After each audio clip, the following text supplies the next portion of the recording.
نائب عزیز حسن صاحب اسے اپنے گھر لے آئے تھے اور حقیقی معنوں میں اس کی آمد کے بعد ان کا گھر جیسے واقعی گھر بن گیا تھا۔ اپنے والدین کی محبتوں میں اس کی شراکت ماہنور کو ایک آنکھ نہیں بھائی تھی، لہٰذا مہر کے ساتھ اس کی کمی بنتی تھی۔ پھر دونوں کی عادات بھی گویا ایک دوسرے کی ضد تھے۔ مہر مذہبی تھی اور وہ ماڈرن۔ شروع میں اذان کی دلچسپی مہر میں محسوس کر کے اس کی دوت مہر سے اور بڑھ گئی تھی، جبکہ مہر بہت مجبوری کے علاوہ کبھی گھر سے باہر قدم نہیں نکالتی تھی۔ جبکہ اذان کے پاکستان آمد کے بعد اس کا زیادہ وقت ہی اس کے گھر بسر ہوتا تھا۔ صرف اذان کی نگاہ میں آنے کے لیے اس نے اس کی بہن دعا سے دوستی بھی گانٹ لی تھی، اور اب اسے اپنی ان کوششوں کا ثمر مل رہا تھا۔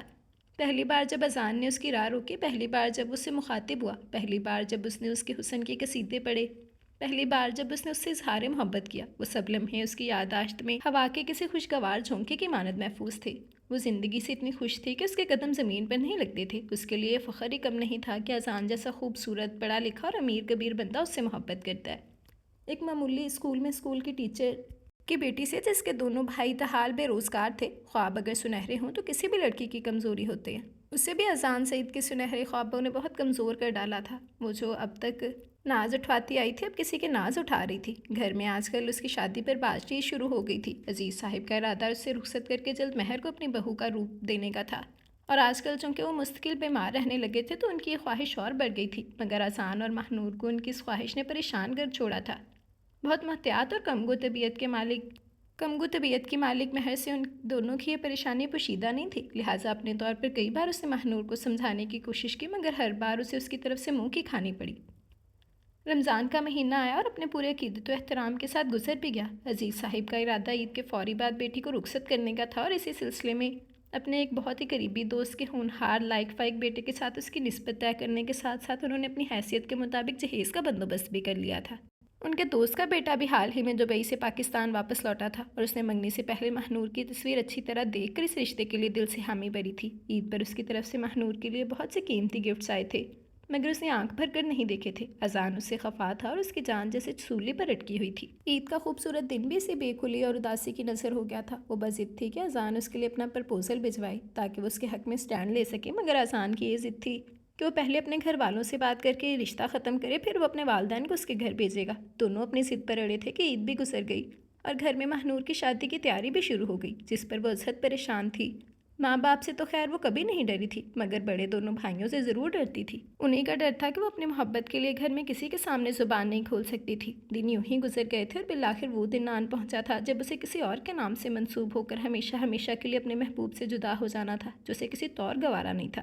وہ اب بھی دکھی دل کے ساتھ مسلسل اس سے رابطے کی کوشش میں تھی کہ بالآخر پچھلے 15 روز سے مسلسل آف اس کا سیل آن ہو گیا تھا، اور قطعی غیر متوقع طور پر اسے ماہنور کی کال پک کر لی، جو اس وقت سر درد کا بہانہ کر کے بمشکل اپنے کمرے میں آرام کی غرض سے تنہا ہوئی تھی۔ 15 منٹ کے بعد اپنے سیل پر اذان کی آواز سنتے ہی وہ پھوٹ پھوٹ کر رو پڑی تھی۔ جب وہ بولا، اب رو کیوں رہی ہو؟ تمہیں تو خوش ہونا چاہیے، تمہاری شادی ہو رہی ہے۔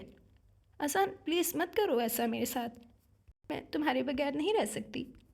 بکواس کرتی ہو تم، اتنی محبت کرتی مجھ سے تو آج یوں بارات دروازے پر نہ ہوتی تمہاری۔ کتنی منت کی تھی اس روز کہ صرف تھوڑی دیر کے لیے گھر ملنے آ جاؤ، مل بیٹھ کر اس مسئلے کا کوئی حل نکالتے ہیں، مگر تمہیں میرا خیال ہو تب نا۔ وہ شکوہ کر رہا تھا۔ ماہنور تڑپ اٹھی تھی۔ نہیں، اتنا بڑا الزام مت دو، میں آئی تھی اس روز شام میں تمہارے گھر، مگر آنٹی نے کہا کہ تم گھر پر نہیں ہو، تمہاری گھر واپسی بھی کنفرم نہیں تھی، لہٰذا میں واپس چلی آئی۔ اور کیا کرتی؟ تم کچھ نہیں کر سکتی، صرف رو سکتی ہو، اب بیٹھ کر رو۔ وہ چڑھا تھا جب وہ بولی، نہیں میرا دل کٹ رہا ہے اذان، پلیز کچھ کرو، میں یہ شادی نہیں کر سکتی۔ شٹ اپ، بارات دروازے پر آ گئی اور اب تمہیں خیال آیا کہ تم یہ شادی نہیں کر سکتی۔ اس کے لہجے میں درشتگی تھی۔ ماہنور اور شدت سے روتی تھی۔ تمہیں کیا ہو گیا اذان؟ میری پوزیشن سمجھنے کی کوشش کیوں نہیں کر رہے تم؟ سب سمجھتا ہوں میں، مجھ سے محبت جسٹ فریب تھا تمہارا۔ نہیں، خدا گواہ ہے میں تمہیں دل کی گہرائیوں سے چاہتی ہوں۔ اوکے، اگر ایسا ہے تو پھر کسی بھی طرح اپنی چھت سے میری چھت پر آ جاؤ، اس طرح کہ کسی کو ہلکا سا شک بھی نہ ہو۔ ہم ابھی اور اسی وقت اس شہر سے دور چلے جائیں گے، میں خود تمہارے بغیر نہیں جی سکتا ماہنور۔ اس کے مچلتی لہجے کے جواب میں وہ غمگین سے بولا تو ماہنور کا دل دھڑک اٹھا تھا۔ نہیں اذان، یہ کیسے ہو سکتا ہے؟ کیوں نہیں ہو سکتا؟ مجھ سے محبت کرتی ہو تو تمہیں اتنی تو جرت کرنی ہوگی۔ جنگ اور محبت میں سب جائز ہے، بس صورت دیگر بھول جانا۔ کبھی کوئی اذان تمہاری زندگی میں آیا تھا؟ صرف 15 منٹ ہے تمہارے پاس، میں ویٹ کر رہا ہوں۔ کہنے کے ساتھ ہی اس نے لائن ڈسکنیکٹ کر دی تو گویا ماہنور کی سوچنے سمجھنے کی ساری صلاحیتیں ہی مفلوج ہو کر رہ گئیں۔ اگلے 25 منٹ کے بعد مہر جیسے ہی اوپر کمرے میں ماہنور کے پاس آئی، اسے کمرے میں نہ پا کر ٹھٹک گئی۔ سارے مہمان نیچے تھے، صرف ماہنور کی چند دوستیں اس کے پاس یہاں اوپر تھیں، مگر اب وہ بھی وہاں دکھائی نہیں دے رہی تھیں۔